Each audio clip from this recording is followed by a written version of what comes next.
분과 함께 또한 사제의 영과 함께 요한이 전한 거룩한 복음입니다. 주님 영광하소서. 그때 예수님께서 갈릴레아 호수 곧 티베리아스 호수 건너편으로 가셨는데 많은 군중이 그분을 따라갔다. 그분께서 병자들에게 일으키신 표징들을 보았기 때문이다. 예수님께서는 산에 오르시어 제자들과 함께 그곳에 앉으셨다. 마침 유다인들의 축제인 파스카가 가까운 때였다. 예수님께서는 눈을 드시어 많은 군중이 당신께 오는 것을 보시고 필립보에게 저 사람들이 먹을 빵을 우리가 어디에서 살 수 있겠느냐 하고 물으셨다. 이는 필립보를 시험해 보려고 하신 말씀이다. 그분께서는 당신이 하시려는 일을 이미 잘 알고 계셨다. 필립보가 예수님께 대답하였다. 저마다 조금씩이라도 받아 먹게 하자면 200데나리온 어치 빵으로도 충분하지 않겠습니다. 그때 제자들 가운데 하나인 시몬 베드로의 동생 안드레아가 예수님께 말하였다. 여기 보리빵 5개와 물고기 2마리를 가진 아이가 있습니다만 저렇게 많은 사람에게 이것이 무슨 소용이 있겠습니까? 그러자 예수님께서 사람들을 자리 잡게 하여라 하고 이르셨다. 그곳에는 풀이 많았다. 그리하여 사람들이 자리를 잡았는데 장정만도 그 수가 5,000명쯤 되었다.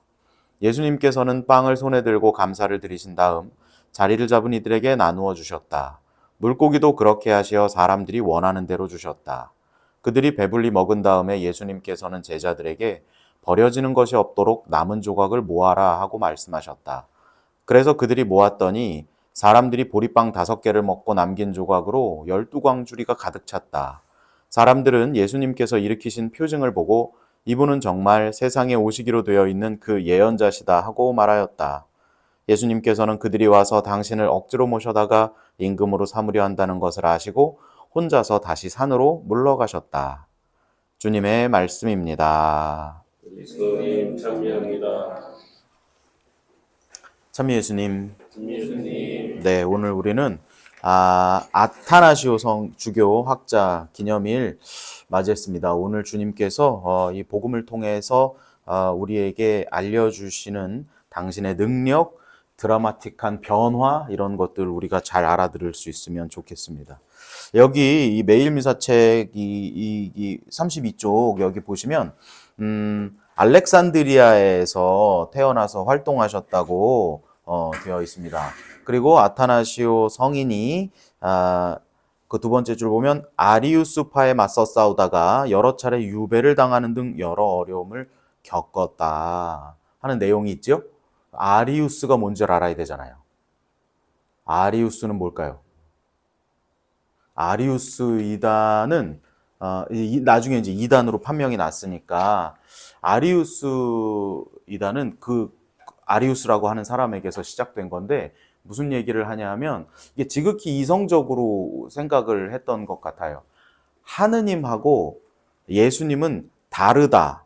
본질이 다르다가 아리우스 이단의 정리하자면 한마디로 정리하자면 다르다예요. 왜 그러냐 하면 하느님께서는 세상을 창조하신 분이라는 거죠. 아브라함 이전에 아담 이전에 계시던 분인데 예수님은 어떻죠? 예수님은 태어난 해가 있잖아요. 마리아 요셉에게서 태어났잖아요. 그러니까 아리우스 사람들이 그러는 거죠. 이분은 계시지 않았던 때가 있었다. BC가 뭡니까? Before Christ인데 BC 1년에는 예수님은 없었잖아. 빵년에 태어나신 거 아니야. 그러니까 하느님은 그 전부터 계셨고 이분은 안 계셨으니까 하느님은 창조주고 이분은 피조물이지. 그러니까 성격이 다르지? 라고 하는 추종자들이 많이 생긴 거예요. 누가 심심풀이로 그렇게 얘기했다는 게 아니에요. 그 의견을 따르는 사람이 많아진 거예요. 그리고 이 아타나시우스처럼 아니야. 하느님하고 예수님은 한 분이야. 2분의 일치가 있다고 하는 교리도 있었고. 그래서 교황님께서 그렇게 두 학설이 이렇게 대두되면 그때서야 교황님께서 공의회라는 거를 이제 소집하시는 거죠. 니케아로 모여요. 니케아로 모여서 여기서 어떤 교리가 채택이 되면 나머지는 이단이 되는 겁니다. 아주 피 튀기는 싸움이죠. 그렇습니다. 그런데 놀랍게도 여기 이렇게 보면 이 아리우스를 따르는 사람들이 더 많았다는 거예요. 이게 공의회 사 같은 거를 이렇게 공부를 해보면 너무 신기하게도 정통신앙을 고백하시는 분들의 숫자가 훨씬 적어도, 그러니까 요번에도 왜 대법관이 10명 대 2명이었다잖아요. 그러니까 여기 지금 아타나시오가 2명이었던 거예요, 2명. 모든 폭력을 다 이제 당하고, 이게 채택된 다음에도 그다음에 막 유배가요, 이렇게 이런 어려움들을 겪었다는 거죠. 아타나시우스가 그래서 아까 여기서 니케아에서 모였다 그랬죠? 325년 니케아에서 한번 모였다가 한번 교리를 정립하고 그 다음에 한 50년 정도, 55년 정도 후에 381년에 콘스탄티노플에서 한번 더 모여서 우리가 믿는 신경이라고 하는 것을 확정합니다. 그 확정된 신경이 바로 매일미사책 8쪽에 있습니다. 매일미사책 8쪽에 있어요. 먼저 9쪽을 펴보시면 10쪽을 펴보시면 이런 얘기가 써 있어요. 니케아, 콘스탄티노플 신경, 이 앞에 있는 게 니케아 콘스탄티노플 신경이거든요. 니케아 콘스탄티노플 신경 대신에 특히 이런 시기에는 사도신경을 바칠 수 있다, 이렇게 써 있죠. 그러니까 원래는 뭘 하라는 거예요? 원래는 니케아 콘스탄티노플 신경을 미사 때마다 신경으로 읽으라는 거예요. 그런데 보시다시피 길잖아요. 그러니까 성당들에서 짧다는 이유로 맨날 사도신경을 읽어가지고 여러분이 이 아타나시오가 목숨 걸고 지켜냈던 그 하느님과 예수 그리스도에 대한 신앙, 우리가 믿는 신경의 뜻을 이해도 못하고 우리가 신앙생활을 하고 있습니다. 이 니케아 신경은 요 니케아 콘스탄티노플 신경이 이렇게 지금 8쪽서부터 9쪽까지 쭉 있죠. 거기서 보면 요 뒤에 있는 주님이 성령을 믿나이다, 교회를 믿나이다, 이 부분이 나중에 콘스탄티노플 신경 때 들어온 거고, 니케아 신경에서는 하느님과 예수님에 대한 이야기를 중점적으로 이 위에 반 잘라서 위에 있는 건 니케아 공의회 때 이미 확정된 얘기입니다. 그래서 여기서 처음부터 여기 밑줄 그은 부분 전까지를 한번 읽어보면 좋을 것 같아요. 다 같이 한번 읽어볼까요? 시작. 한 분이신 하느님을 저는 믿나이다. 전능하신 아버지, 하늘과 땅과 유형무형한 만물의 창조주를 믿나이다. 또한 한 분이신 주 예수 그리스도 하느님의 외아들, 영원으로부터 성부에게서 나신 분을 믿나이다. 하느님에게서 나신 하느님, 빛에서 나신 빛, 참 하느님에게서 나신 참 하느님으로서 창조되지 않고 나시어 성부와 한 본체로서 만물을 창조하셨음을 믿나이다. 저희 인간을 위하여, 저희 구원을 위하여 하늘에서 내려오셨음을 믿나이다 까지 요 앞에 있는 네 줄은 성부 하느님에 대한 믿음을 고백하고 있고, 요 9쪽 맨 위에서부터 5줄이 이 성자의 본성에 대한 이야기입니다. 하느님에게서 나신 참 하느님, 빛에서 나신 빛, 창조되지 않고 나시어 성부와 한 본체로서 만물을 창조하셨다, 같이 창조하셨다는 거죠. 그래서 예수 그리스도 안에는 일치의 신비가, 그분은 참 하느님이며 참 사람이시다. 참 하느님이며 참 사람이시다. 이분이 그 두 가지 중에 하나가 강조되거나 약화될 수 없습니다. 이분이 하느님, 이분이 사람이 아니야, 이분은 하느님이야 라는 것만 강조가 되면 신이, 하느님이 이런 죽음을 당할 수 있습니까? 그런 교리는 이 예수님 안에서의 어떤 분열, 이 분리가 가능하다고 하는 위로는 굉장히 위험합니다. 왜냐하면 그런 이단들이 무슨 얘기를 하냐면 예수님께서 돌아가시기 직전까지는 신성을 가진 예수님이 몸을 허울을 쓰고 계시다가 신은 죽을 수가 없으니까 딱 돌아가시는 순간에는 죄 많은 인간의 껍데기를 벗어버리고 하느님은 하늘로 올라가셔 라고 이야기하는 그런 이단들이 마구 가능한 거야. 이분은 그냥 사람이셨다라고 하면 이분이 하느님 나라에 대해서 아는 척하고 당신이 하느님이라고 한 얘기가 모두 다 거짓말이 되는 겁니다. 예수님께서는 참 하느님이며 참 사람이신 모습으로 정말로 순환을 당하고 정말로 돌아가신 하느님이어야만 우리가 가지고 있는 그 고통을 완전하게 이해하실 수 있어요. 죽을 수도 없고 고통을 느낄 수도 없는 하느님으로서 그래 내가 너네 어떤지 다 안다. 거짓말이에요.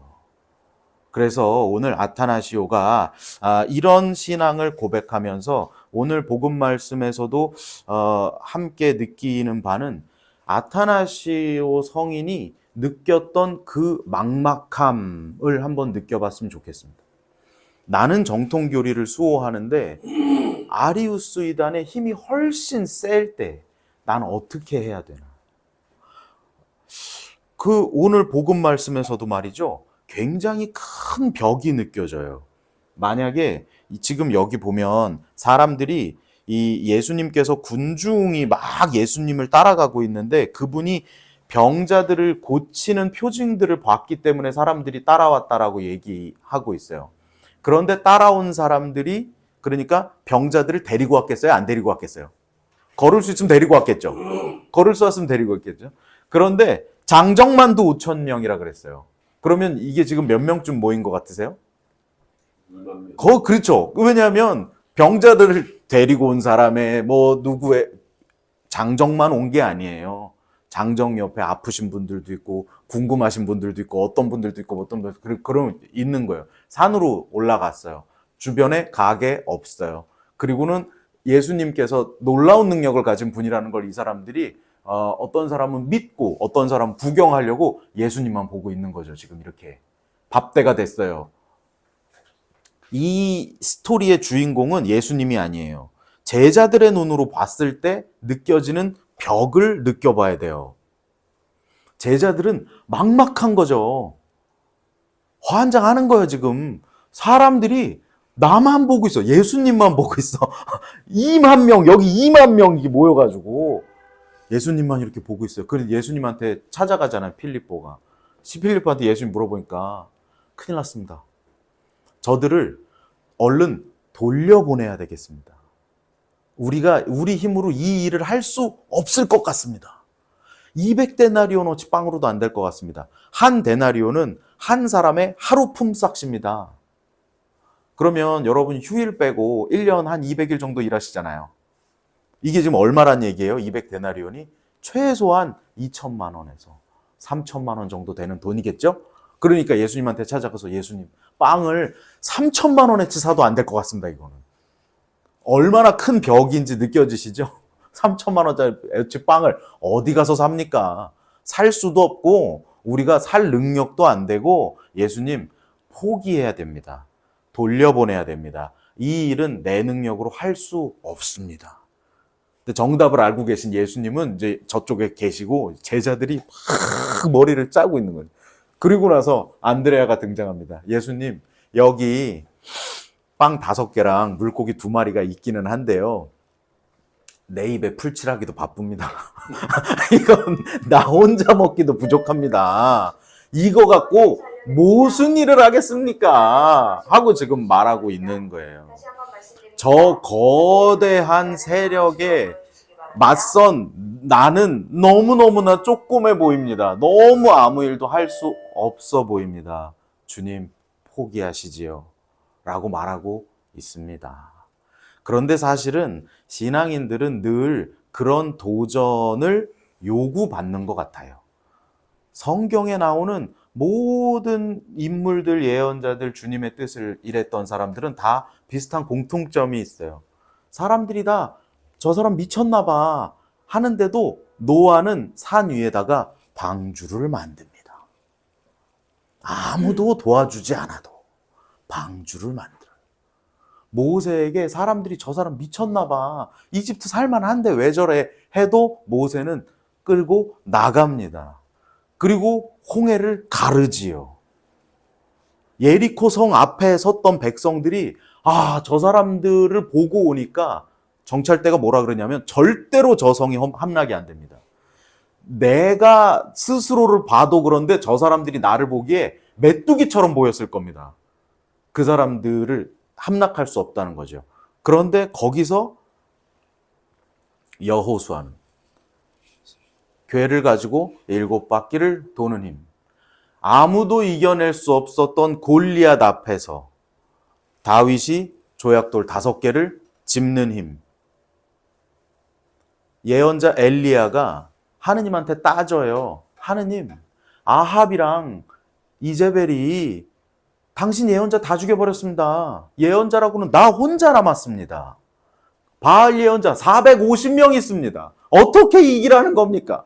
그러니까 산 위로 불러가지고 산에서 재물은 쪼개놓고 불은 붙이지 말아라. 불을 내려주시는 하느님이 진정한 하느님이라고 우리 생각하자. 그리고 바알 사제 450명 너희 먼저 시작해. 그렇게 450명이 막 환시를 보고 뭘 하고 몸을 찌르고 해가지고 쪼개놓고 했는데 안 내려왔죠, 불이. 그리고 엘리야가 물동이로 물을 더 갖다 부어라. 물을 다 부은 다음에 하나님께 기도했더니 불길이 내려와서 모든 것을 다 휩쓸어 버렸다. 그래서 그 산에서 바알 사자 450명을 다 죽여버리는 거 아니에요. 그런 일들이 계속 벌어진다는 거죠. 할 수 없을 것 같은데, 나는 안 될 것 같은데, 그런데 내 손에 있는 이거. 주님께서 오늘 그 얘기를 우리에게 해주시는 거죠. 그 믿음을 가지고 있는 아타나시오가 그 거대한 세력 아리우스 이단에 맞선 것처럼 오늘 복음은 저 2만 명이 너를 보고 있지만 보리빵 5개와 물고기 2마리만 있으면 그 일을 해낼 뿐만 아니라 남은 것이 몇 개라고요? 12은 이스라엘에서 가득 찬 숫자죠. 12지파에 이 5개 가지고 2만 명 먹였는데 12광주리에 가득 찬 빵으로는 몇 명 먹일 수 있어요, 그러면? 무한대로 먹일 수 있어요. 무한대로. 걱정하지 말아라. 너 손에 있는 보리빵 5개와 물고기 2마리면 그 일을 해낼 수 있을 뿐만 아니라 더 놀라운 일을 하고도 차고도 넘치고 남는 힘이 예수님께 있다 하고 오늘 복음 우리에게 이야기하고 있습니다. 우리가 세상을 살면서 내가 해낼 수 없을 것 같은데 하는 일들이 참 많아요. 저도 얼마나 많았겠어요. 경찰서 막 하는데 안 돼. 뭘 자꾸 안 돼, 뭐가. 그만할 때가 같은데. 이제 못한다 그럴까? 이거 그만하자 그럴까? 이거 해도 계속 안 늘어나는데. 우리가 그런 고민을 하고 있을 때 예수님께서는 경찰 사목이 잘 되는 거 정도가 아니라 너희 손에 한국 천주교의 미래가 달렸다. 너희 손에 전 세계 가톨릭의 미래가 달렸다라고 이야기하시는 듯합니다. 우리가 그 복음 말씀을 믿고 내 손에 있는 이 보리빵 5개, 물고기 2마리가 이 주님과 함께라면 그런 놀라운 능력을 할 수 있다는 걸 믿을 때 우리에게서 어마어마한 일들이 벌어질 수 있다고 오늘 복음 이야기합니다. 아타나시오 주교의 축일 우리 함께 지내면서 주님과 함께하는 놀라운 역사를 우리도 실천할 수 있는 신앙인들 되어보면 좋겠습니다. 아멘.